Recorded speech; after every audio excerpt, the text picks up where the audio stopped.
പിന്നെ എന്തോ തേങ്ങ എടാ എടാ എടാ എടാ എടാ എടാ ബഗ്ഗായില്ലേ ഇവിടെ ഒരു കുഴിയുണ്ടല്ലോ.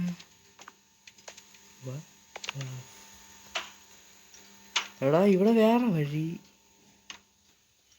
എടാ ഇവിടെ ചുമ്മാ വെച്ചിക്കണേന്ന് തോന്നണ്ട. അല്ലല്ല വഴിയുണ്ട് വഴിയുണ്ട് പറയുണ്ട്. സമയം കളയാൻ വേണ്ടി വന്നോളൂ.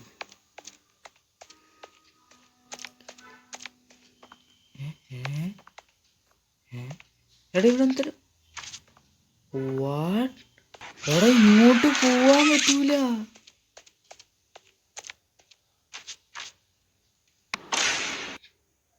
എൻ്റെ പൊന്നെ അതെങ്ങനെയാടാ? ഞാനൊരു കാര്യം പറയട്ടാ, ഇങ്ങോട്ട് പോവാൻ പറ്റൂല. നമ്മൾ എങ്ങനെയൊക്കെയാണ് വന്നത് ഇങ്ങോട്ട്? എടാ സീന് ബഗ് കേട്ടാ. നമ്മൾ കുറേ കട്ട് ചെയ്തെന്ന് തോന്നുന്നു. ഇനി കുറേ ഉണ്ട് കേട്ടാ. നമ്മൾ